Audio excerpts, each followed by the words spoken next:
Bismillahirrahmanirrahim. Assalamualaikum warahmatullahi ta'ala wabarakatuh. Assalatu wassalam asrafil anbiya'i wal mursalin wa ala alihi washabihi ajmain. Amma ba'd. Teman-teman, puji syukur kita panjatkan kehadirat Allah Subhanahu wa taala karena atas izinnya lah sehingga kita semua masih merasakan kenikmatan pada sampai hari ini, masih diberikan kesehatan, masih diberikan kekuatan, dan masih diberikan kecerdasan dalam berpikir, dan semoga kita selalu mendapatkan syafaat dan ridho dari Allah Subhanahu wa taala. Salawat serta salam selalu kita curahkan kepada baginda Nabi besar kita, yakni Nabi Allah Nabi Muhammad sallallahu alaihi wasallam, karena atas perjuangan beliaulah dalam mengajarkan agama Islam sehingga kita semua keluar daripada zaman yang namanya zaman jahiliyah menuju zaman Islamiyah, dari zaman kebodohan menuju zaman kepintaran, dari zaman dulu-dulu menuju zaman sekarang yaitu zaman modern. Ya teman-teman, jadi sebelumnya perkenalkan, nama saya Alfian Sangaji. Saya adalah salah satu mahasiswa dari Institut Agama Islam Negeri Ambon dan Fakultas Ekonomi dan Bisnis Islam, dan jurusan saya adalah MBS atau Manajemen Bisnis Syariah. Maksud dan tujuan saya membuat video ini adalah untuk saya menjelaskan dan meringkas secara singkat dan membuat penjelasan yang singkat untuk tentang atau mengenai riba dan dalam konteks Islam.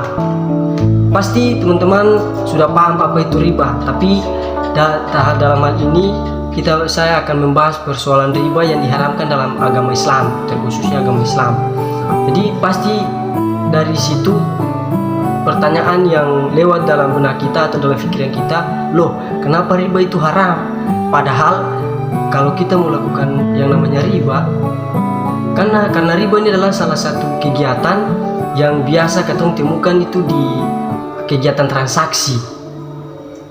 Karena riba itu bisa juga membuat keuntungan kepada kita karena mendapatkan keuntungan. Tapi jauh sebelum kita membahas persoalan landasan hukum daripada riba, sebelumnya kita tahu dulu apa itu riba. Jadi teman-teman, di sini saya akan memberikan pengertian tentang riba. Jadi riba ini secara bahasa bermakna ziyadah atau tambahan. Kalau secara umum, riba dapat diartikan sebagai keuntungan yang diperoleh dari transaksi pinjaman dengan cara membebankan bunga atau tambahan lainnya. Adapun dalam pengertian lainnya tentang riba, karena riba berarti nilai tambahan yang diharamkan dalam urusan pinjam meminjam, di mana salah satu pihak merasa berat dan rugi.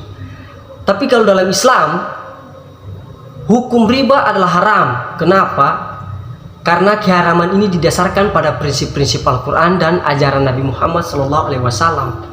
Riba dianggap haram dalam Islam karena bertentangan dengan prinsip keadilan dan persamaan yang menjadi dasar dalam Islam. Allah Subhanahu wa taala berfirman, "Wa halallahul bai'a wa haramar riba," yang artinya Allah telah menghalalkan jual beli dan mengharamkan riba. Quran surat Al-Baqarah ayat 275. Teman-teman bisa buka di Quran surat Al-Baqarah ayat 275. Di situ jelas bahwasanya Allah mengharamkan riba tersebut. Adapun hadis yang diriwayatkan oleh Jabir radhiyallahu anhu bahwa Rasulullah sallallahu alaihi wasallam beliau mengutuk orang yang makan harta riba, yang memberikan riba, penulis transaksi riba, dan kedua saksi transaksi riba. Mereka semua sama, artinya berdosa. Hadis riwayat Muslim. Hadis tersebut menunjukkan bahwa riba dianggap sebagai tindakan yang sangat buruk dalam Islam, dan semua orang yang terlibat dalam transaksi riba dapat dianggap berdosa. Allah Subhanahu wa taala juga berfirman dalam Quran surat An-Nisa ayat 161 yang artinya, dan karena mereka menjalankan riba padahal sesungguhnya mereka telah dilarang darinya, dan karena mereka memakan harta orang dengan cara yang tidak sah atau batil. Dan kami sediakan untuk orang-orang yang kafir di antara mereka azab yang pedih. Ini di dalam Quran surat An-Nisa ayat 161. Karena ayat ini menyatakan bahwa orang yang mengambil riba akan mendapatkan hukuman yang berat di akhirat. Oleh karena itu, Islam mendorong manusia untuk menjauhi riba dan mengambil jalan yang lebih baik dan adil dalam mengelola kekayaan dan sumber daya. Dengan menjauhi riba, kita juga dapat menciptakan masyarakat yang adil dan merata, serta memperoleh keberkahan yang sangat besar dari Allah Subhanahu wa taala. Dari penggalangan ayat ini kita dapat menyimpulkan bahwa Teman-teman, ketika kita mau mendapatkan keberkahan dari Allah, maka jangan pernah kita memakan harta dengan jalan yang batil, dan jangan pernah pula memakan dengan jalan riba, karena sesungguhnya Allah akan melaknat orang-orang yang memakan harta tersebut dengan jalan batil dan riba. Jadi teman-teman, di sini jelas bahwasanya riba itu haram dalam ajaran agama Islam, karena konteksnya dalam agama Islam itu sangat mengharamkan riba, teman-teman. Jadi hati-hati dalam proses transaksi, jangan pernah ada timbul yang namanya riba di dalamnya. Mungkin sekian dari saya, kurang dan lebihnya saya mohon maaf. Apabila ada kesalahan dalam ucapan, saya mohon maaf, karena sesungguhnya kesalahan itu adalah mutlak dari saya sendiri, dan kebenaran hanyalah mutlak milik Allah Subhanahu wa Ta'ala. Teman-teman, sebelum saya mengakhiri video penjelasan singkat tentang riba ini, ada pesan yang saya mau berikan kepada teman-teman. Ingat, kejarlah harta sebanyak-banyaknya, karena Allah sendiri yang mengiyakan atau mensahkan kita untuk mengejar harta di dunia sebanyak-banyaknya. Tapi harta dengan jalan yang benar, jangan mengejar harta dengan jalan yang tidak benar. Dalam hal ini dengan jalan yang batil, atau di dalam pengejaran harta jangan sesekali dan jangan pernah dengan cara riba, karena riba adalah hal yang sangat haram di mata Allah Subhanahu wa Ta'ala.